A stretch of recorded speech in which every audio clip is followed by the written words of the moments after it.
বন্ধুরা, কেসি কিচেনে সবাইকে স্বাগত। আজ আমি নিয়ে এসেছি ডিমের একটা রেসিপি। এটা রুটি, লুচি, পরোটা সব জিনিসের সাথেই এটা দারুণ জমে যায়। স্পেশালি রাত্রে ডিনারে যদি এটা বানিয়ে দাও তো আর কিছুই লাগে না। চলো দেখে নিই আমি কিভাবে বানাচ্ছি। দেখো, আমি কয়েকটা ডিম, মোটামুটি 3টে আমি ডিম নিয়েছি। তোমরা ডিমগুলো কম বেশি করে নিতে পারো। 3টে ডিমে মোটামুটি 2জন বা 3জনের জন্য হয়ে যাবে। তোমরা যদি আরও বেশি লোক থাকে তাহলে ডিমটা আরও বাড়িয়ে নিতে পারো। দেখো, 3টে ডিমকে আমি খুব ভালো করে ভেঙে একটা বাটির মধ্যে নিয়ে নিলাম। নিয়ে তারপরে 1 চামচ নুন দিয়ে দিলাম। নুন দিয়ে দেওয়ার পরে এটাকে খুব ভালো করে ফেটিয়ে নিতে হবে। তোমরা তো ডিমের নানা রকম খেয়েছো রেসিপি, এইভাবে একদিন এই বানিয়ে খেয়ে দেখো, ভীষণ ভালো লাগবে। আর বাচ্চারা তো অতি সহজেও খেয়ে নেবে। দেখো, ডিমটা আমার ফেটানো হয়ে গেছে। এইদিকে একটা ফ্রাই প্যান চাপিয়ে তার মধ্যে আমি সাদা তেল দিয়ে দিলাম। তেলটা গরম হয়ে যাওয়ার পর ওই ডিমটা আমি প্যানটার মধ্যে দিয়ে দেবো।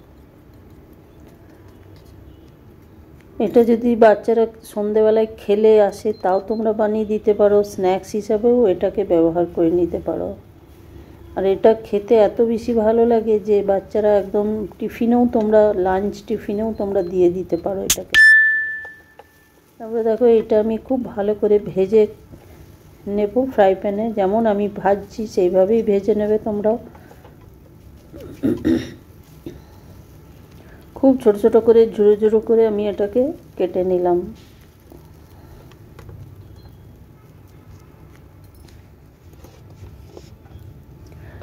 ভাজা আমার হয়ে গেছে। আমি গ্যাসটা বন্ধ করে দিয়ে একটা বাটির মধ্যে এটাকে তুলে নিলাম। তুলে নেবার পর দেখো, ওই প্যানটার মধ্যে একটুখানি আরও 1 চামচের মতো তেল দিয়ে 1 চামচ গোটা জিরে দিয়ে দিলাম। আর কিছুটা আমি গোলমরিচ থেতো করে দিয়ে দিয়েছি। মোটামুটি 8-9টা গোলমরিচ থেতো করে তেলটার মধ্যে দিয়ে দিলাম। দিয়ে দেওয়ার পরে এটাকে খুব ভালো করে একটু নেড়ে চেড়ে নিলাম। তারপরে ওইদিকে আধখানা পেঁয়াজ কুচি করে রেখেছি। আমি এইভাবে পেঁয়াজগুলো কেটে নিয়েছি। আর একটা ক্যাপসিকামের অর্ধেকটা আমি বড় সাইজের কেটে নিয়েছি। যেমন চিলি পনির বা চিলি চিকেন বানানো হয় সেইভাবেই আমি ওগুলোকে কেটে নিয়েছি। তারপরে ভেতরের যে অংশটা সেটা আমি পেঁয়াজের ছোট ছোট করে কেটে নিয়েছি। কেটে নেওয়ার পরে দেখো, এইদিকে আমি খুব পাতলা করে আদা কুচি নিয়েছি খুব সরু করে। আর কিছুটা রসুন কুচি করে নিয়েছি। আর কাঁচা লঙ্কা আমি ছোট ছোট করে কেটে এর মধ্যে সবগুলো দিয়ে দেবো। তোমরা ঝালটা কিন্তু বুঝে দিও। বাচ্চাদের হলে তোমরা ঝালটা কম বেশি করে নেবে। তারপরে এইদিকে এইগুলো ভালো করে আমি একটুখানি মিনিট 1-2 ধরে এটাকে খুব ভালো করে ভেজে নেব।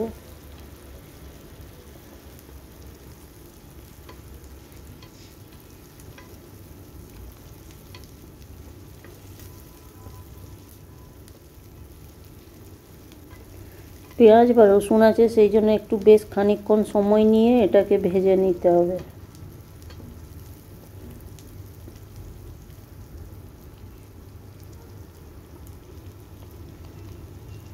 এইবার আমি ওইদিকে যে বড় বড় করে কেটে রেখেছি ক্যাপসিকাম আর পেঁয়াজ ছাড়িয়ে রেখেছি, সেগুলো আমি এটার মধ্যে দিয়ে দেবো। দিয়ে দেওয়ার পর আবার 2 মিনিট ধরে এটাকে লো টু মিডিয়াম আঁচে ভেজে নিতে হবে। ভেজে নিলে কি হবে, একদম খুব লো করা চলবে না, মোটামুটি মিডিয়াম টু হাই আঁচে ভেজে নিতে হবে। তাহলে এটা ভীষণ ক্রাঞ্চি ভাবটা চলে আসবে আর খেতেও ভীষণ ভালো লাগবে।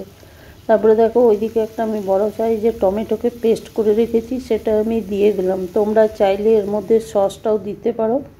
আমার বাড়িতে যেহেতু সসটা সকলে খেতে পছন্দ করে না বলে আমি টমেটোটা পেস্ট করে দিয়েছি। টমেটোটা পেস্ট করে দিয়ে দেওয়ার পরে পরিমাণ মতো এবার আমি নুন দিয়ে দিলাম। নুন দিয়ে এটাকে আরও বেশ খানিকক্ষণ ধরে আমি মিডিয়াম টু হাই আছে ভেজে যাব।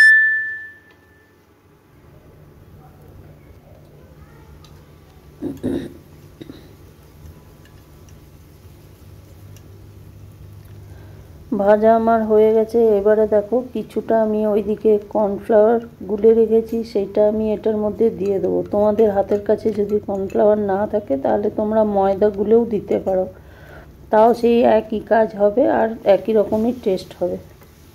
দেখো, এই কর্নফ্লাওয়ারটা আমি এর মধ্যে দিয়ে দেওয়ার পরে বেশ খানিকক্ষণ ধরে আরও নেড়ে চেড়ে ভেজে নেব। যতক্ষণ না কর্নফ্লাওয়ারের কাঁচা গন্ধটা চলে যায় ততক্ষণ পর্যন্ত আমি একটু নেড়ে চেড়ে যাব।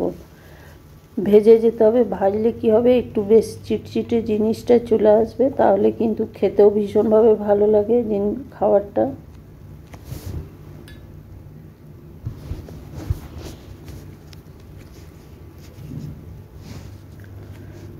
কর্নফ্লাওয়ারটা আমার ভাজা হয়ে গেছে। এবার ওইদিকে যে ডিমগুলো আমি ঝুরো ঝুরো করে কেটে রেখেছি সেই ডিমগুলো আমি এটার মধ্যে দিয়ে দিলাম। দিয়ে দেওয়ার পরে দেখো বেশ খানিকক্ষণ ধরে আবার নেড়ে নেবো আমি।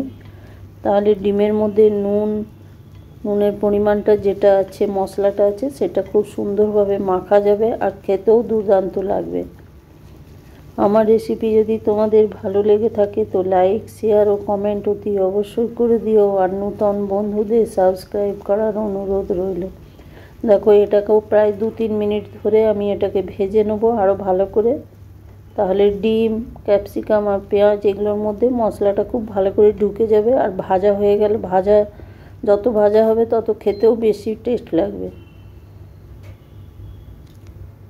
দেখো ভাজা আমার হয়ে গেছে। হয়ে যাবার পরে আমি গ্যাসটা বন্ধ করে দিলাম। গ্যাস বন্ধ করে দিয়ে আমি কিছুক্ষণ ঢাকা দিয়ে রেখে দিলাম।